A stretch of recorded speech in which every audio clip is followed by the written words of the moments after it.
welcome everyone to Science Society, also for future listeners. And of course, a special welcome to you, Maria. And so everyone gets to know you a little bit. Let me give people like a short introduction. Dr. Maria Rusca, how do I pronounce your name correctly? That was perfect. Yes, okay. um, she did her master's in political sciences and government at the university in Rome. And then she did her PhD in Italian aid development and aid policy, also at the university in Rome. And she also did, additionally, she was at the UNESCO water education, water service management, where she studied and had activities around water resource system, water governance, and research methods around these topics. And she was then also later on a senior lecturer at the UNESCO in water governance and in management and organization of sanitation. And she was then also a Curie Research Fellow in London at King's College. And she was then also a researcher in water and society at the Uppsala University and the founder of Whales That Fly, where she worked and freelance, which is it's a really interesting combination of topics. And now she's a lecturer in global development, School of Environment at the University of Manchester. I want to really ask you how you kind of figured that you want to, work in these fields and do research and also do this career choice. Was it something you always wanted to do, always were interested about, or maybe something happened that kind of you discovered this passion for this type of work? And would be really interesting to learn. Thank you. Thank you, Katerina, for the introduction. I think you know, I don't know how you got all this information, but you seem to know more than I actually do about my past years in academia. I didn't always want to be a researcher, especially when I was at the university. In school, I wasn't really a very passionate student.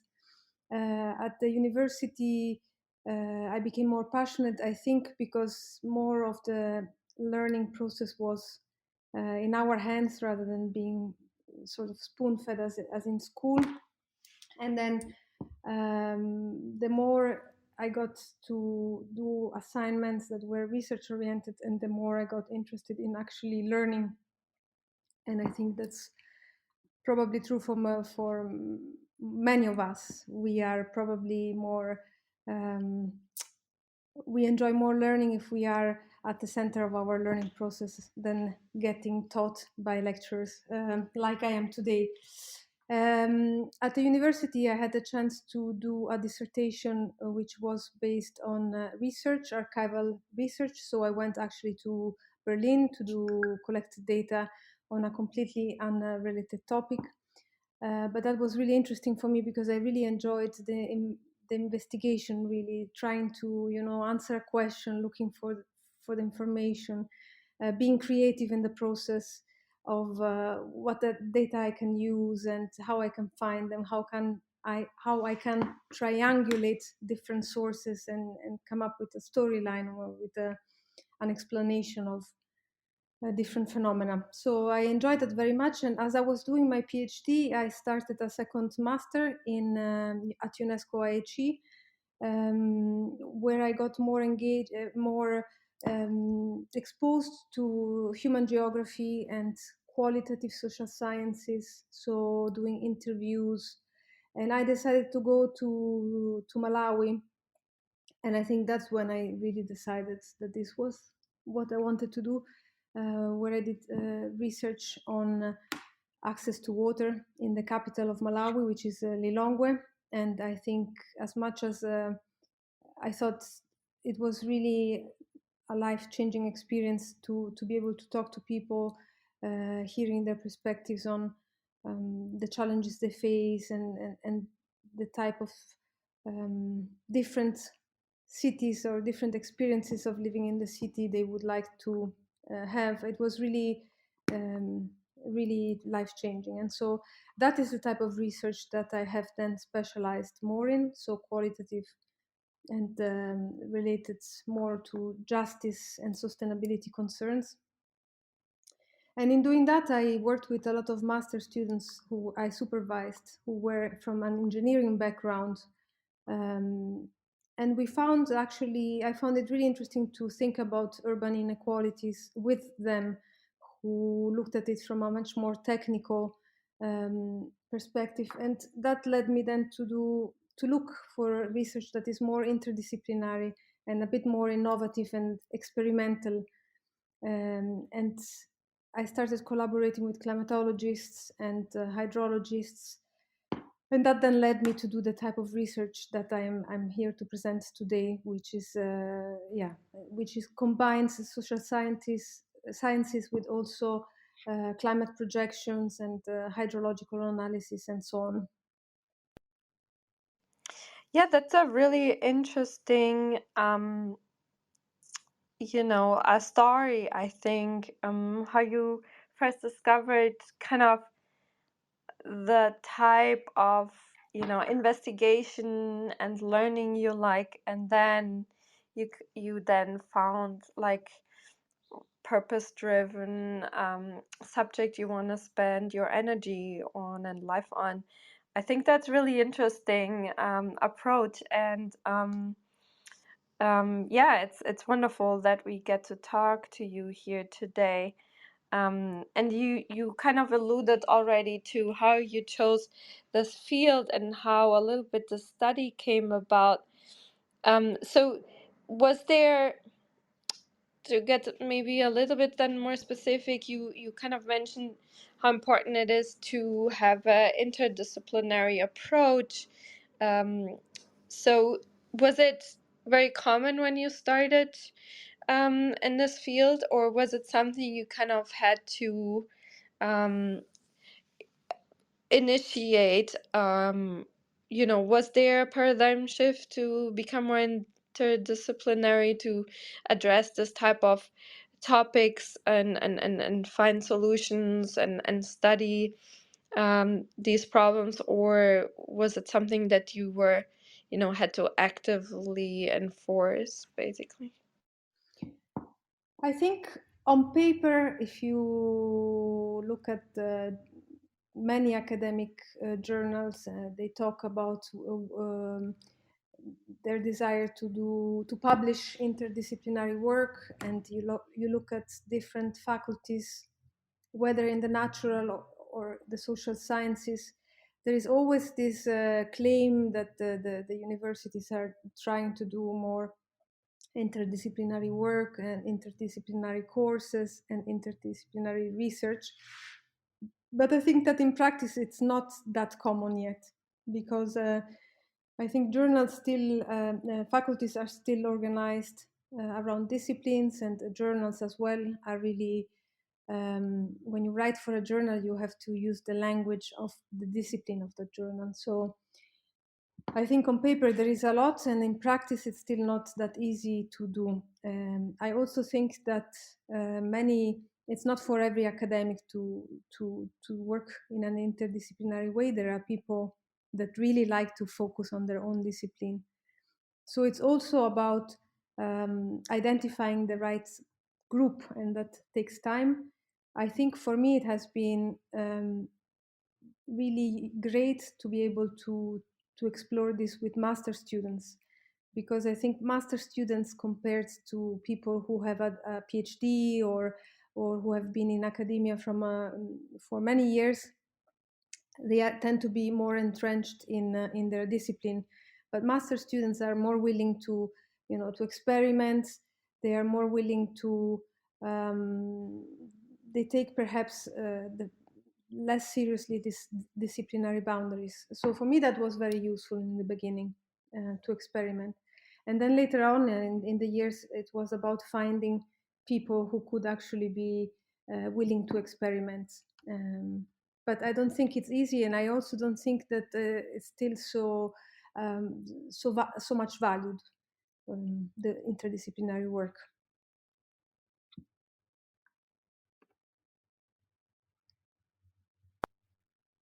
Yeah, thank you. I agree with you completely. It's yeah, it's still not as in reality as people claim this interdisciplinary approach. And I think it's really even more you know I think it turns into usually really interesting projects and results. But I agree, it's not maybe come like in everyone's comfort zone to do so. And maybe we also need both. Mhm. We need maybe also people that stay very specialized in some areas, and then we need people that reach out more. But thank you for sharing that kind of background story, and also your story to doing this research and how this project came about. I think it's always really interesting to learn. And if you want to go into your research now, the slides are for everyone and also for future listeners pinned on top of the room. And then we go into asking questions and discussing this topic a little bit more. So yeah, thank you so much, and the stage is yours. Thank you, Katerina. Um, my suggestion is I try to go through a bit less, a bit more quickly without skipping anything, but so that we have a bit more time for discussion. There are a few slides that had animation, and so they are now covered a little bit, but I apologize for that, but I hope I can still explain the slides. My idea was to do two things in this presentation. The first was to briefly discuss why it is important, in my opinion, in our opinion, to work with scenarios of future extreme events, which is what our paper focuses on. Um, then explain briefly what approach we have developed to do these scenarios, and then speak a bit more in detail about the findings of our study. So I'm moving now to slide number 2. And I don't know how much you have discussed this type of issues already, but we all know that from the news and from books and from also a lot of climate science fiction, I would say that we can that there has been over the past decades an increase in the frequency of extreme events, and also an increase in their intensity. And some of the extreme events that have become definitely more intense in the past decades are extreme rainfall, droughts, heat waves, and fires. The US has regions like California have experienced a significant droughts and fires, but also in Indonesia and Australia, and of course the region that I'm discussing about more in detail later, Southern Africa too. For just to give some example.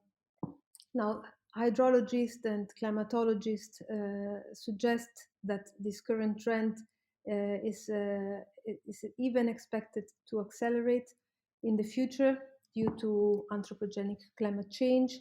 So that means that we will probably experience even more extreme events in the years to come. And with these extreme events also, there's going to be obviously more risks of disasters related to these extreme events. Now, one thing I think that is important then, of course, is that there is so many times that we can think of unprecedented events as being unprecedented before we start thinking of these events as actually being a new normal that is emerging. So underlying the idea of this paper is also this notion that the new normal to come is a normal that is characterized by more extreme events. And so, I'm moving now to the third slide. Basically, if we have a new normal that is basically characterized by more frequent and intense extreme events, what are the implications when it comes to managing risks, climate risks, in particular in urban areas, because that's what I focus on. I'm more of an urban scholar. So basically, our perspective is that if we have to manage climate risks that is exacerbating and that is becoming more intense, we need to consider both bad scenarios and also worst case scenarios. And with bad scenarios, I refer to some of the conditions that we are already experiencing. And with worst case scenarios, I am referring to what these conditions might become, and in terms of being more extreme and more difficult for societies, and in particular for citizens, people living in cities, to cope and address. And so one of the things that will be needed, and here I'm thinking also in terms of policymakers, civil society organizations, urban planners, is also actionable information on these unprecedented events. But obviously, studying something that is unprecedented is quite complicated. And what we thought is that climate projections that suggest that certain regions are more at risk of, for instance, heavy precipitations or droughts or heat waves is not enough to manage the risks that cities may face in the future. So our idea was that we also need to understand what these extreme events, what type of societal responses they might be elicit, who is more at risk, what type of recovery trajectories of different individuals and societal group can we expect. So from our point of view, that also means engaging with social sciences more, which indeed would mean then taking a more interdisciplinary approach to also understand, on the one hand, what differential agency means when it comes to vulnerability to these extreme events. So underlying this is the idea that not everybody is equally able to cope with and adapt to the extreme events that are becoming more frequent and intense. But also understanding how power and economic visions, the way our societies develop, the type of inequalities they generate, if you want, the type of uneven development that we see globally. How will this shape the way different groups will adapt to and respond to unprecedented extreme events?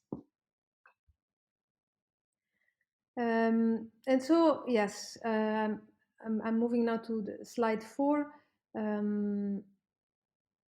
to basically say, it looks a bit different, sorry for that, but anyway, that our idea is, okay, let's try to develop scenarios that include the climate projections, but also this social science analysis. And whilst on paper it might appear relatively simple, in practice, this type of interdisciplinary research is rarely done for several reasons. One reason is that social sciences, in particularly qualitative social sciences, are generally retrospective. So we tend to look at past events.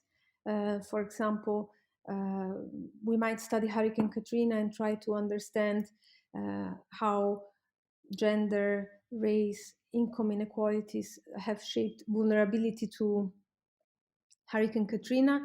We might look at how urban development might have generated areas that are more at risk than other areas that are more able to withstand extreme events like the one like Hurricane Katrina. While climate projections tend to be looking at the future. So we have a very different focus of the research when we try to put them together. And then the other difference is that climate projections tend to focus on a global or a regional scale. And instead, when we do qualitative analysis, we tend very often to focus on a much more local scale. For example, I would study a city, and within that city, I would focus on particular neighborhoods that are more vulnerable to certain climate events. And within that neighborhoods, I might even go and look at households dynamics and trying to understand if there are gendered dimensions to vulnerability. And then I would even zoom and understand what happens to the scale of the body, trying to understand how bodies are also affected by these extreme events. So we have different scales, we have different temporal scales, we have different spatial scales, and then we have very different data sets. As I said already, we tend to use interviews, we tend to work with observations we do in the neighborhoods that we research. We do maybe focus groups, but my colleagues from climatology and my colleagues from hydrology, they use numerical data. This can be data about precipitations, this can be projections, but they are generally quantitative data. So we wanted to try and combine these different methods and these different approaches to research without trying to fit one into the other, changing the social science approaches to fit the climate projections or vice versa. And so I'm moving to slide 5. And here too, it's more difficult perhaps to follow, but basically what we have done is we have combined 4 pillars. The first pillar is basically leverages theories in the social sciences. And this theories basically it's a meta-analysis that we have done of literature, trying to understand what patterns we can identify from theory and from case studies on the ways society responds to floods, droughts, heat waves, and so on. Pillar 2 indeed are the climate projections. These are used to identify regions that are likely to experience an extreme event. And then we have 2 pillars, 3 and 4, that are really based on case study analysis. One is for example, if we were to do an analysis of, if we wanted to do a scenario of heavy rainfall in Houston, we would, in pillar 1, we would use theories about precipitations and flooding and how societies respond.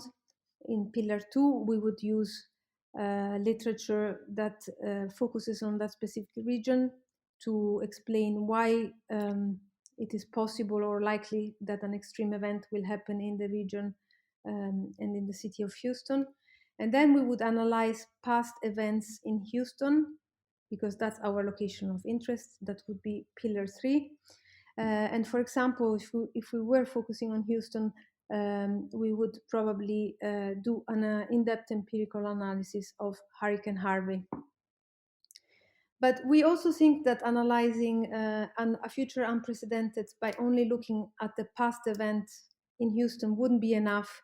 And so we added a fourth pillar, which is a second case study, which would focus on an event of greater magnitude, greater intensity than the one Houston experienced in the past. So, for example, we could focus on Hurricane Katrina and the societal responses of Hurricane Katrina. And then our and scenario of Houston would then draw on all these pillars. It would draw on theory, it would draw on what happened in Houston in the past, but it would also draw on Hurricane Katrina, because obviously an event that has more extreme and unprecedented consequences also has different societal responses. And we try to infer which of these responses might also apply to Houston in the future. Yeah, I'm sorry. Yes, I'll send the slides again without the animations because they come out a little bit strange like this. But anyway, in the particular study that we are going to discuss today, we have focused on droughts, and our aim was to do a scenario for the city of Maputo, which is the capital of Mozambique. And so we have focused our meta-analysis of the literature on responses to droughts, and particularly in urban areas. We have, I'm now at slide 6, sorry. And then we have used climate projection of the Southern African region. And we have looked at a previous drought in Maputo, which occurred in 2016 and 18, which is what I will mostly focus on in the last 5-10 minutes of the presentation. Now, this is obviously a very important pillar because it also is the pillar that gives us the context specificity. It's the pillar that really gets us to know the city that we are doing our scenario on. But the fourth pillar focused on Cape Town. Cape Town experienced a drought more or less in the same years of Maputo, but the drought was more intense than the one experienced by Maputo. I think probably many of you have heard about it. It was often on the news. Cape Town and this risk that the water utility would run out of water. The pictures that you are looking at here is a picture of a dam that is basically empty and basically cannot be used anymore for water supply. And there was always this countdown to the zero that needed to be avoided. And the city has been put under a lot of pressure to reduce water consumption. And a lot of measures have been taken very quickly to avoid getting to this day zero. And so basically our scenario brings together all this information, theory, empirical case of Maputo, climate projections, and this conceptual transfer to try and imagine a future unprecedented drought in Maputo. So in the last 5 to 10 minutes, I will focus on what we found in Maputo. It's a city where I've done research for many years, and that means that I had a quite clear understanding of how the city worked before the drought, what type of changes and what type of vulnerabilities emerged during the drought. And also obviously I was there in the aftermath trying to also research the recovery trajectory from the drought. So if we move to slide 7, this is just to give you a bit of an overview, which is quite important, I think, of the city of Maputo. Because I think one point that is really important when we look at urban droughts, especially in cities in the global south and cities that have been also experienced colonialism, is that we find stark inequalities between different parts of the city. And these inequalities are really reflected in the type of infrastructures that we see in the city. So, for example, if you look at this map, um, you can see that the water utility is providing 65% of the water. So they serve 65% of the population, while 35% of the population is served by small-scale independent providers, which are the yellow dots in the upper part of the city, while the water utility network is represented by the white lines that you see in the lower part of the map. So, so you can see there is a lot of diversity when it comes to water, and there is even more diversity when we look at sanitation. The sewer network is 9%, covers only 9% of the population. This has been largely built during colonial time and only for the colonial elites, while the rest of the population, the indigenous populations, were excluded. It has never really been expanded since. And the rest of the city, you won't see any symbols on the map for the rest of the city because it's actually a mix and it's quite difficult to there are no maps that really say which parts have septic tanks and which parts have pit latrines. But let's say that from an income perspective, you will find that middle income households will have septic tanks, which are more expensive, but also provide a better service, while the lower income parts of the population have pit latrines, which can be much cheaper, but also have a number of limitations, which I will further discuss in the next slides. So when we think about the drought and what it means for a city to withstand the drought and the vulnerability of different residents to the drought, I think these landscapes are essential to provide an explanation for the uneven impacts of the drought. And so if we move to the next slide, number 8, we can see how that uneven infrastructure translates in uneven impacts. So I can't point it because yeah, I think I can. You won't see where my cursor is on the Google Doc, but what is important to notice is that the greatest impact of the drought are felt at the margins of the network, so at the parts that are further away from the city center. These parts of the city during the drought faced much longer and more frequent water shortages.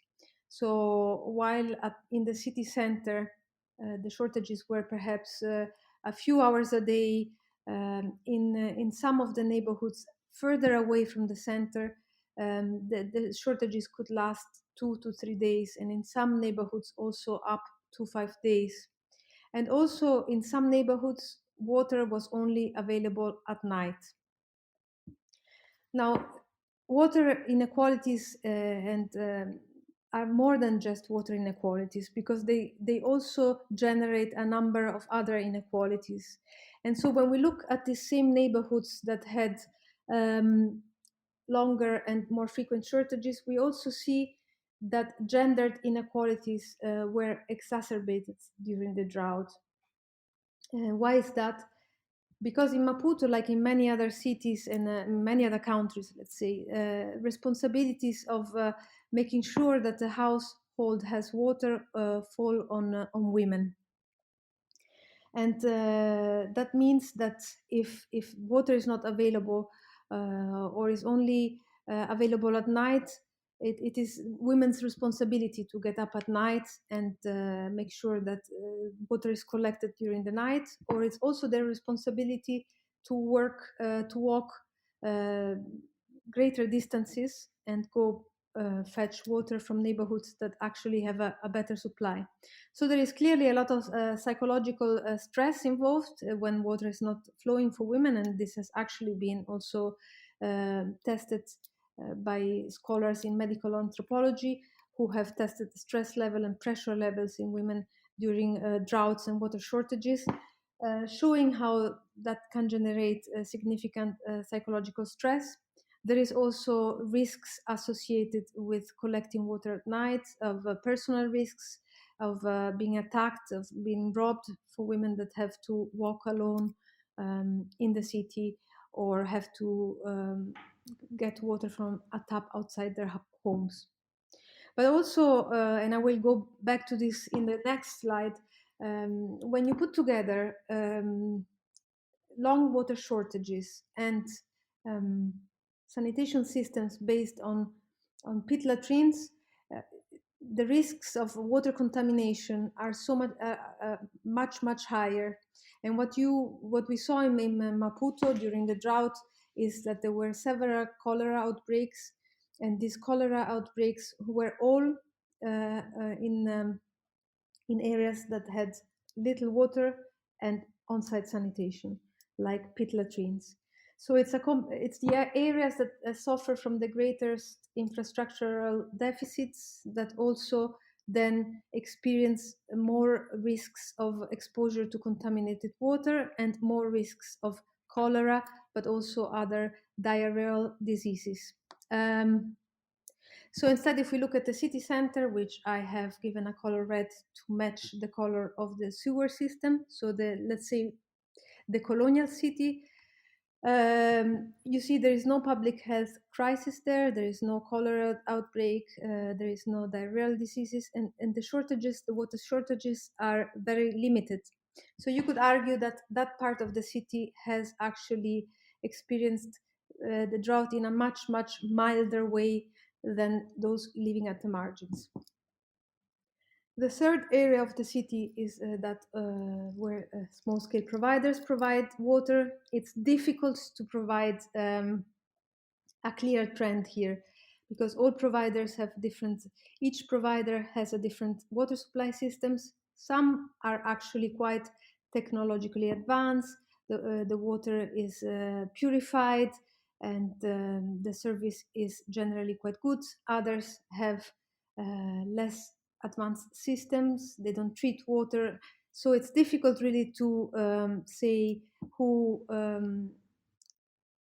to think of them as uniform. They are more than 800 providers. But one thing that is clear is that they use groundwater and not surface water, so they are much less affected by the drought than the water utility that uses um, surface water. So what happens here is that there are no shortages, but there is an increase in groundwater exploitations because the providers see the drought as an opportunity to expand their market and sell more water also to people that live in areas that are served by the water supply network. So if I live in an area close to a small scale provider, I might want to go buy water from small scale providers to make sure that I have enough reserves. And so basically they captured part of the market that was previously the market of the water utility. And so if we move to the next slide, I just wanted to highlight here these different situations in different parts of the city that I have already mentioned. So you have a stable water supply in the city center, you have public sewerage, and you have a drainage system. So it's really easy to deal with the droughts, but also to deal with water in general, because you have water is always available. You don't have to worry about your toilets. You can just flush your toilet and the water basically flushes away your toilet. And there is a drainage system for the water used for washing plates and the water used for doing the laundry and so on. So we people who live in this area, like people who live in most people who live in here in Manchester, there in New York, they don't have to think about managing water all the time. But if we look at what happens at the margins of the network, so what you see in the left bottom corner of slide 9, We during the drought there was a very unstable supply. As I mentioned, there was pit latrines, but also importantly, there is no drainage system. So, what are the implications for people living in these neighborhoods, and particularly for women who have to really, who are responsible for not only for water but also for maintaining the household clean, and therefore they're also responsible for the pit latrines and for keeping, doing the laundry and cooking and so on. So if you go to slide 10, you can see several practices that women have to do and that were made more complicated by the drought. I'm only going to describe two because I think we need to come to an end. So if you look at the bottom corner in the left, this is a woman this is 3 a.m. The woman just woke up because she knows that water is only available at that time between 3 and 5 o'clock, and she has only 3 buckets of water. So she needs to first do her laundry and then hang her laundry and then use the same buckets to store water for the day. And this same woman works as a housekeeper in the city. So after waking up at 3 and doing this work at 6 o'clock, she goes to her own work. Her husband works in the city at night, so she's alone and she's also worried about her safety. And I'm gonna leave the other images because of I want to focus on the one on the top right. What you see here is a pipe, a water pipe that has been cut open for a woman to get water from the street. The reason for doing this is that she probably doesn't have water at home, and so she digs the water supply network out, cuts it, and gets water for the house. Now, while this is an immediate solution, it also generates a lot of issues because it creates further blockages in the water supply system, and it increases the risks of water contamination. The risks of water contaminations are also further exacerbated by the pit latrines, which carry E. coli. And what we see during the drought is a lot of this cutting of the pipes, a lot of flash floods due to short but heavy rains, a lot of latrines overflowing, and great drinking water contamination, which then generates that cholera outbreak that I had mentioned previously.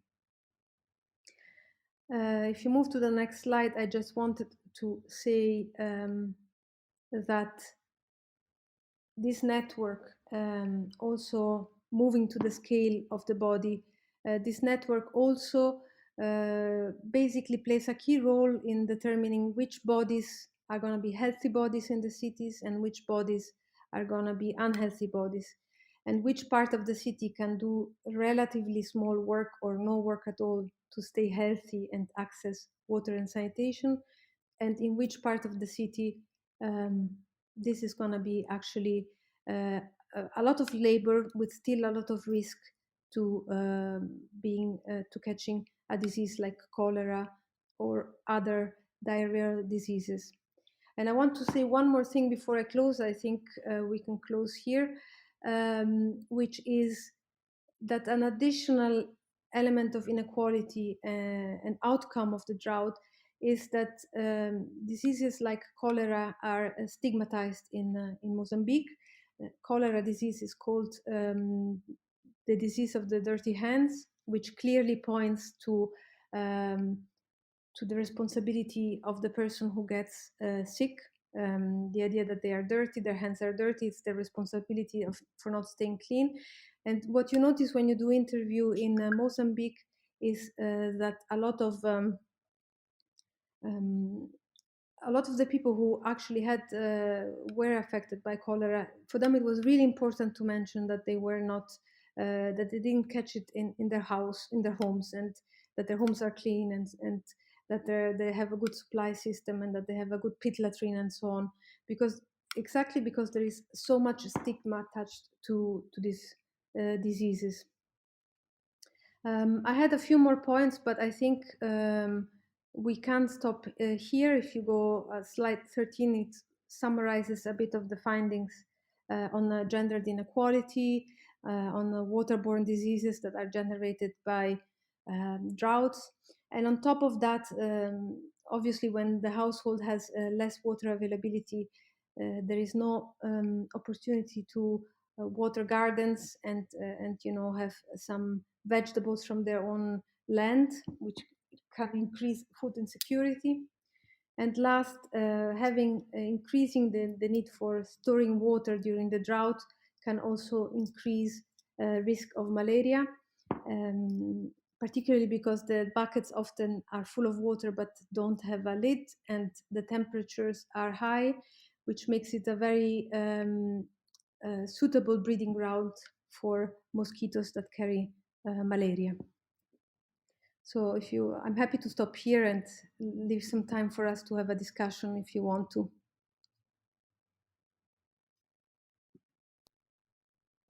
Yeah, thank you so much for guiding us through this research of yours and the insights that you provided here. At least since I'm not an expert at all in this, I learned a lot. I didn't know that. I kind of was aware that women's jobs are around, securing water, but I didn't realize how it impacts their everyday life so significantly because of the timing of water availability. Um, yeah, before I read and learned about your research, I really didn't know. I didn't think about, the extent to which it changes people's lives and women's lives so significantly. So I think that's, very valuable to have this interconnected way of analyzing these situations. And, I think we learn a lot of very valuable insights. So do you think, I guess the question that comes to mind first is, what are the practical ways that are realistic that can change the lives to the better? Are there models, and how easy is it for these governments and communities to implement them? Is it something that's realistic to change the ways things are, or will it be really hard because of many political and other, issues that kind of um, make it harder to change how things are? I think there's gonna be both are. I think your and or are both correct. I think it's gonna be difficult because there is gonna be resistance to change, but there is much that can be done. And for one, I think if this is a short presentation, so I didn't have time to go into explaining why the water network there is less supply at the end of the network. The reason is the way the network is designed. So most of the distribution centers are in the city center, and so basically the water flows first to the richer users and then goes to the lower income users. Plus, these richer users have tanks, 1,500 storage liters storage tanks. So they tend to take all the water, and people in low income areas get only the leftovers, basically. But has been done like this by design. The distribution systems have been put there by design to favor certain groups, but that design can be changed. And there are people in Mozambique who think that the systems should be, the distribution systems should be this spread more evenly across the city, so that low-income dwellers actually have a better access to water. So that's a technical solution that is also a political solution, because it requires also the recognition that every citizen deserves good water services independently from whether they have a lot of money or not. So that's a solution. It's technical and it's political, that would allow to redistribute water. I think there is an issue of dealing before a drought with the levels of consumptions of water in the city. Um, Very often, dwellers in higher income areas consume amounts of water that are not sustainable in general, independently from the drought. So I think there should be a more proactive engagement with citizens to make sure that the consumption levels are sustainable, so that when a drought happens, there is less risk of it leading to a water crisis like the one we have seen in Maputo. So these are changes that I think are very important and are possible. I think there should be a careful, when we talk about water demand management, we need to be very careful, because on the one hand, we want to manage the demand of higher income groups, make sure that they consume less. But we also have to make sure these measures don't affect lower income groups who should consume more, actually. We should make sure that they're well targeted to their users who are over consuming, rather than changing the behavior of those who are already consuming less.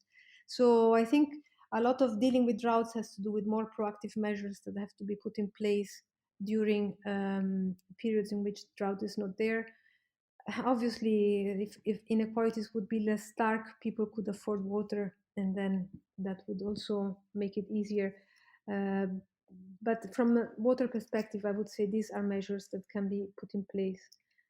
This will also, you can't change gender dynamics in a country, but if the burden uh, is less than the current one, women would benefit straight away. If the task of fetching water and managing the household would be less burdensome, that would be also useful relief for women, obviously. Yeah, um, I agree. And I think it's a really important issue, and it becomes more and more important with with climate change. This problem will just get worse. So it will become more and more challenging um, for people that are already now affected. Um, are there? I know it's getting a little bit away from, but there are companies that develop these water accumulation systems based on solar power, that basically the humidity in the air gets accumulated and can produce, even in desert type of settings, quite a good amount of water supply. Are there any of these companies or organizations trying to fund these type of water systems in places that are highly affected already, or is that nothing like that is happening as far as you know? In cities, I think those amount of water would not be sufficient. I also wonder about the quality of the water, because cities are very polluted. So here we go quite a bit outside my expertise, but cities are quite polluted, so the water captured from the air or from the rainwater or the other system that you were mentioning might be not adequate for drinking purposes, for example. But also, cities are big. Maputo has almost 2 million inhabitants. So, generally, the type of infrastructures that are designed or thought of are much bigger ones, like large dams. And if we if we think about learning from Cape Town, for example, um, there is a little bit a reflection to be done about whether we should always rush to build a new dam, because I think what we see in Cape Town is that there is a lot of groups that are, or the urban elites are consuming significant levels of water. They have big gardens, swimming pool, a lot of amenities. And building new dams before addressing, unsustainable consumption might generate a false sense of security. There is this vicious supply and demand cycle that we've seen a lot also in the US. We've studied also a lot of um, the constructions of dams in the US, and you can see that the dams, large dams, have facilitated a lot of the development in the west of the country, which is quite dry, and that now is really struggling because um, many argue there has been, false sense of security generated by the constructions of many dams, and Cape Town experiences a bit the same.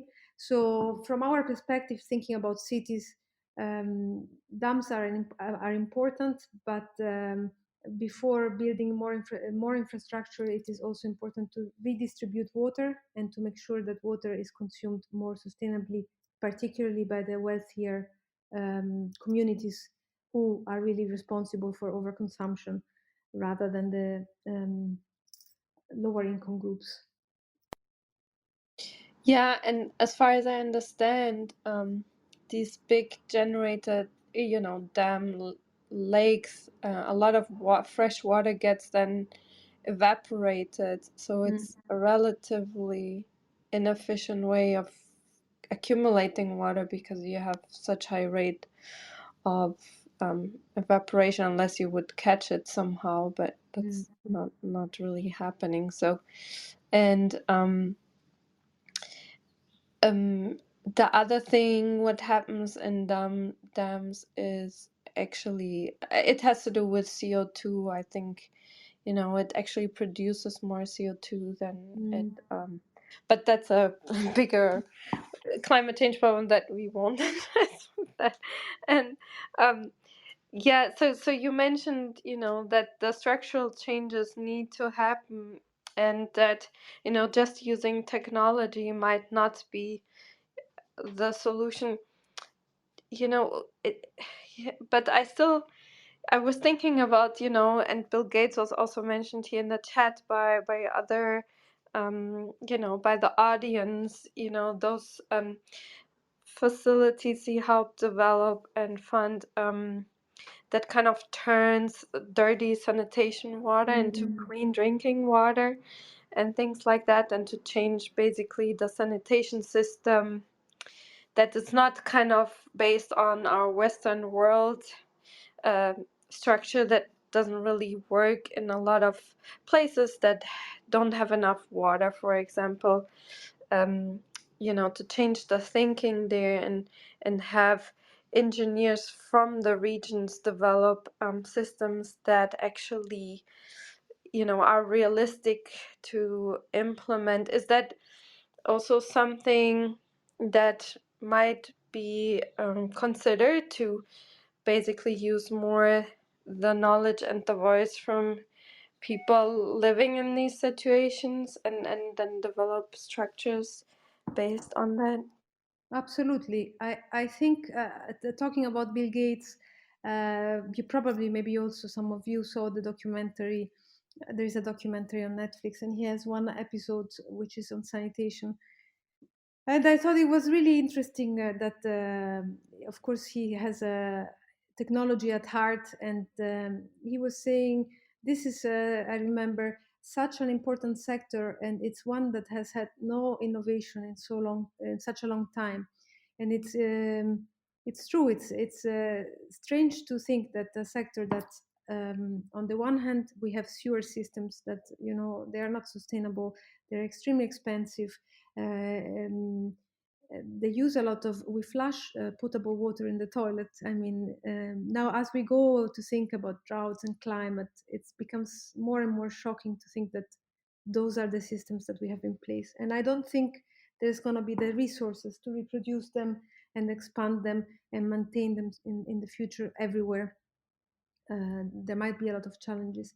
And at the same time, we haven't innovated when it comes to on-site sanitation, especially for low-income dwellers. So I think he's very right in saying that there is an investment to be done in and to really find technologies that are, really more pleasant to use. Some of the latrines are really unstable. They collapse. They are built in ways that pollutes the local groundwater. They are a health hazard, and they are a life hazard for many people. So I think it is important to think that yes, we need decentralized sanitation. Sewer system are not realistic, but what type of decentralized sanitation can help us, reduce risks of fecal contamination in the neighborhoods that use it, make it safer for women and to access these facilities at night, and makes it safer for men and women to go in without the facilities collapsing.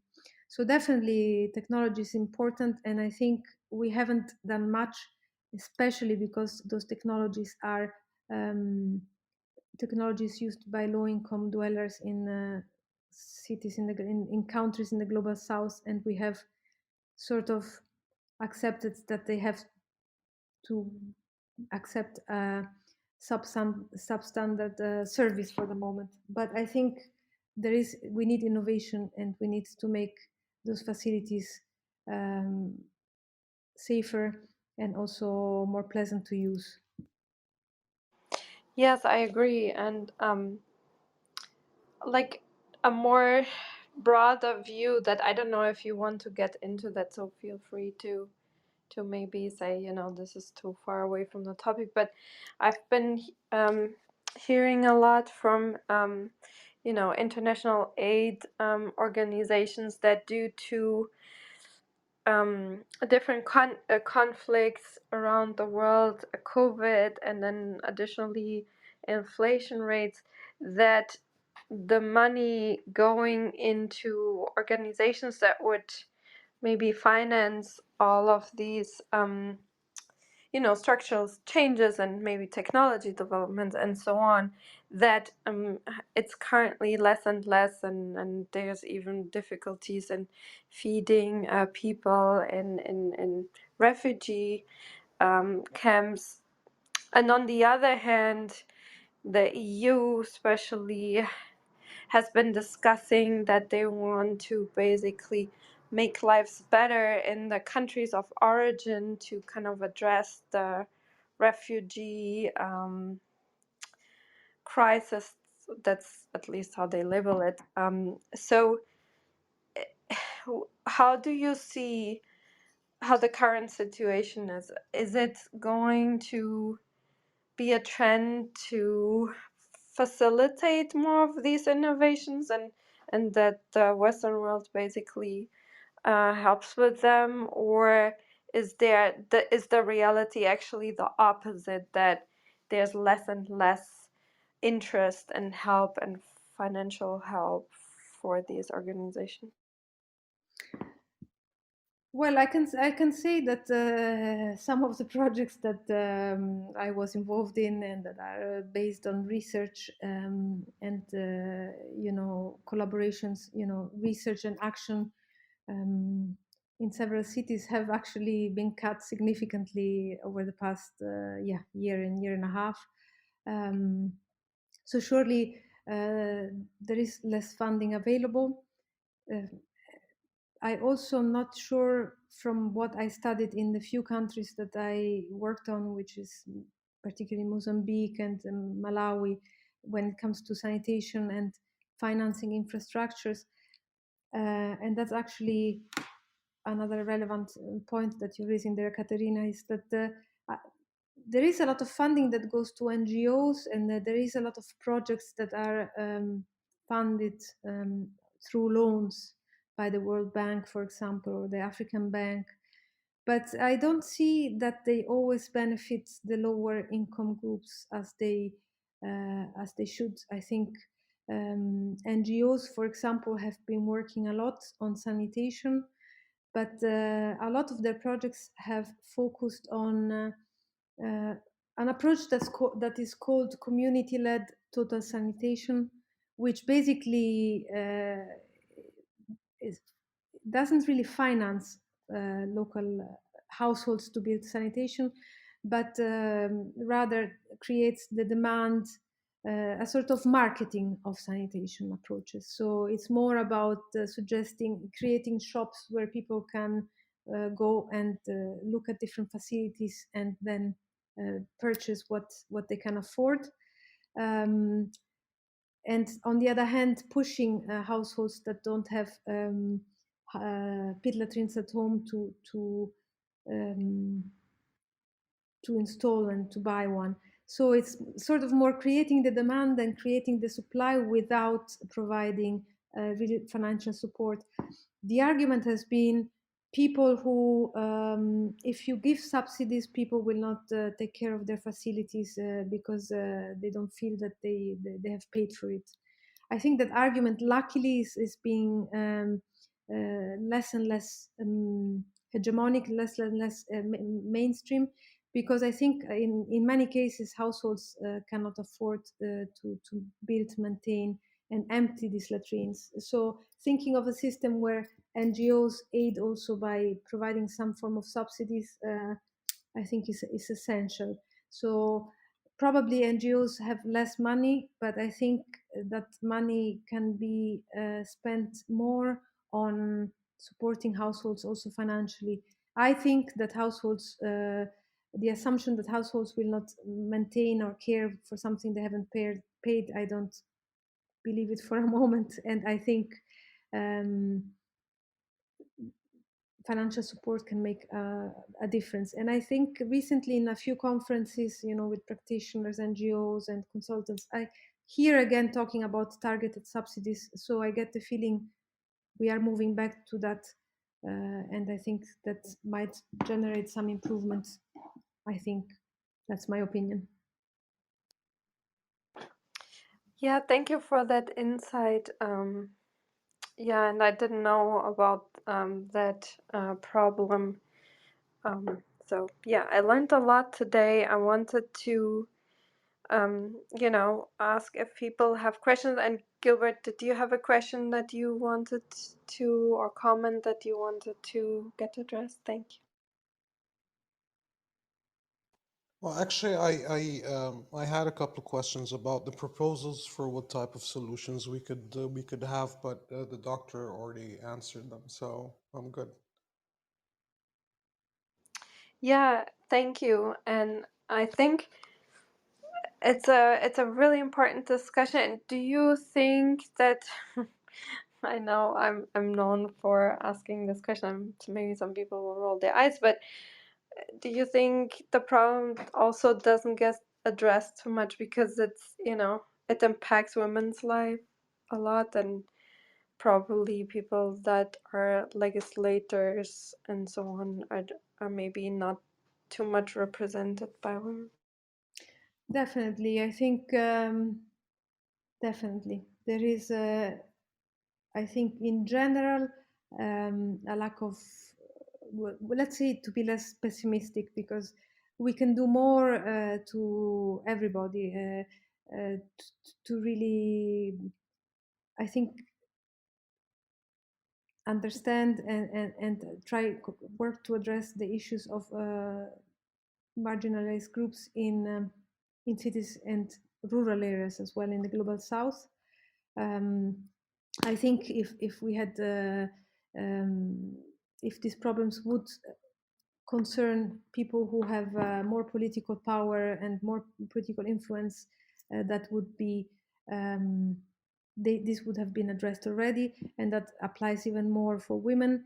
So when we zoom in sanitation and think of all the challenges that are on the that have to be addressed by women, obviously if this would have been responsibilities of men or of the households, there would have been already, many of these would have been already addressed.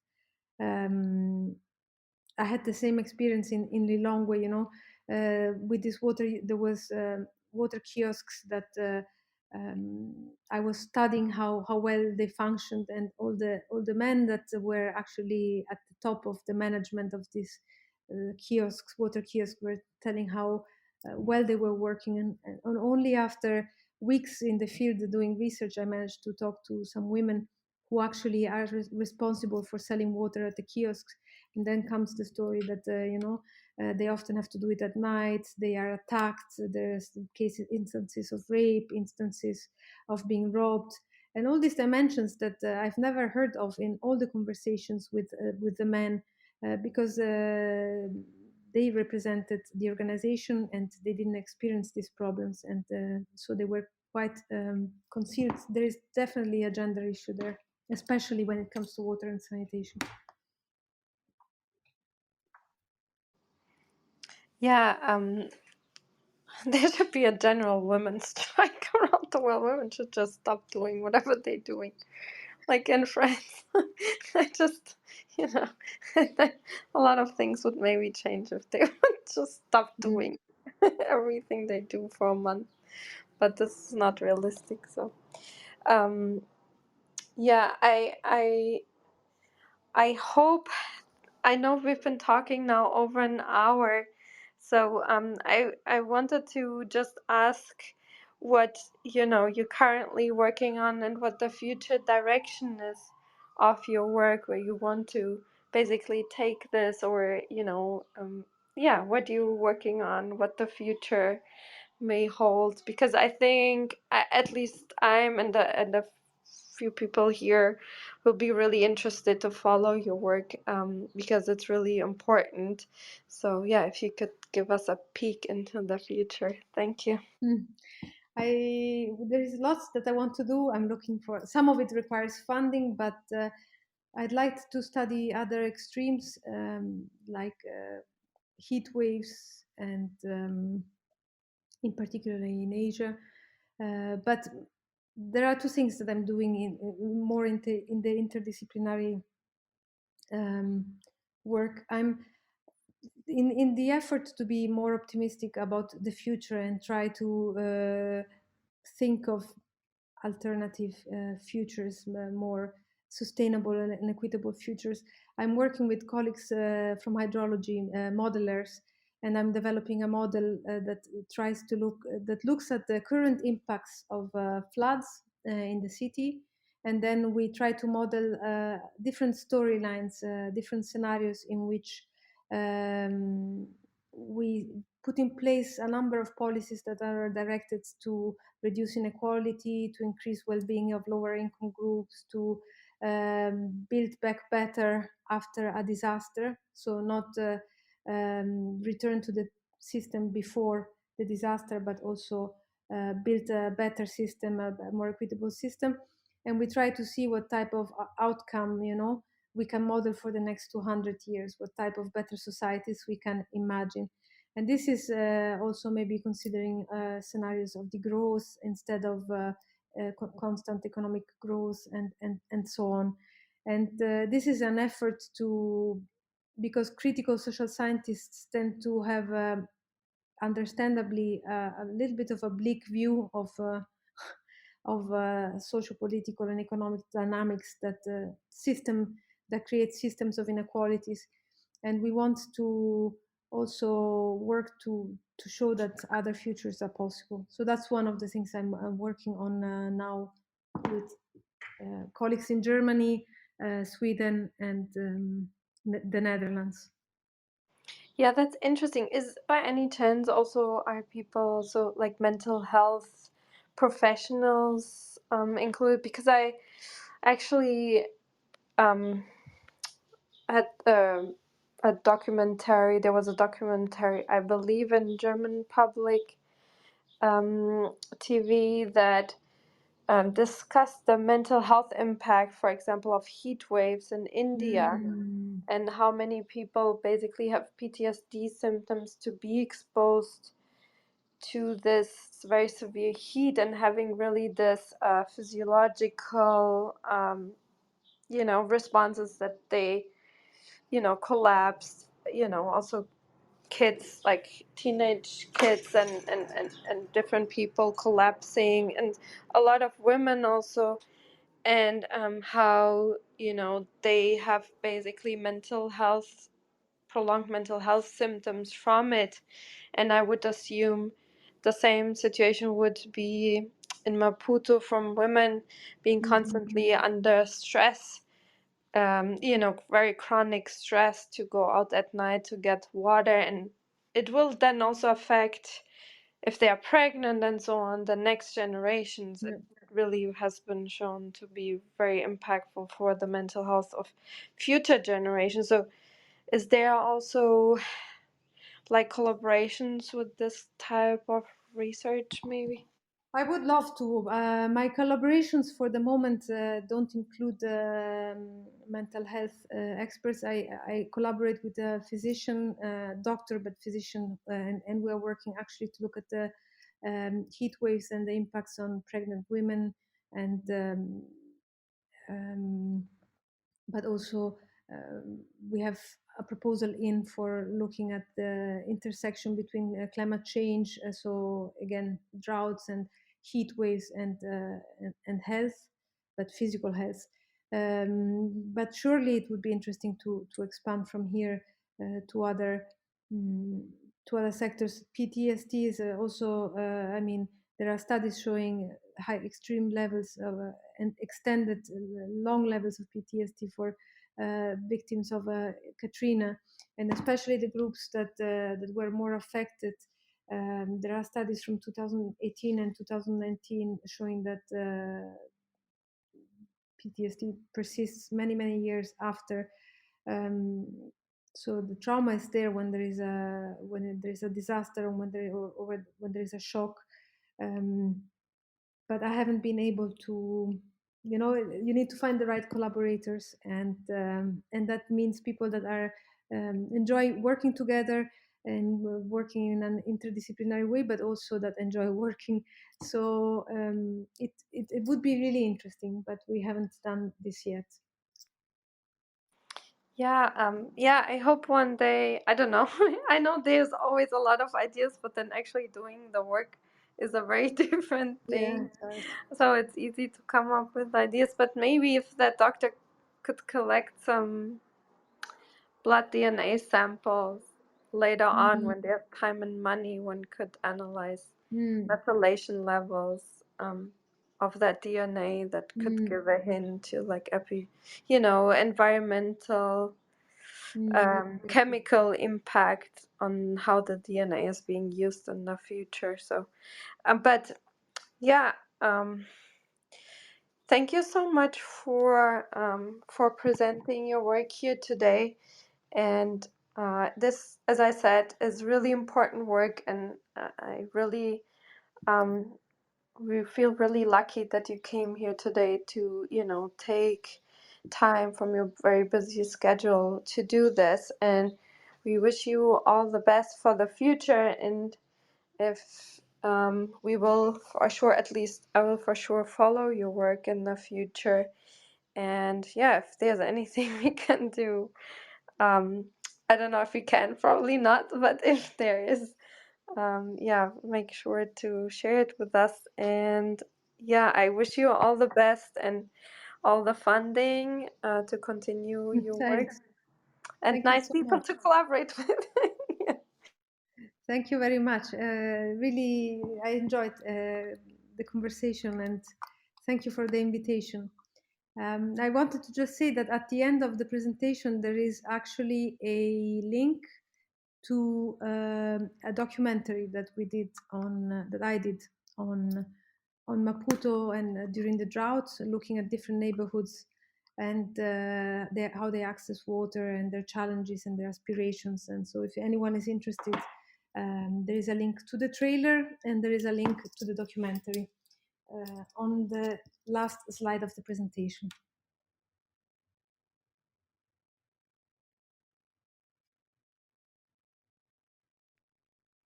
Yeah, I was just going there, and I'm posting the link in the chat who doesn't maybe have access.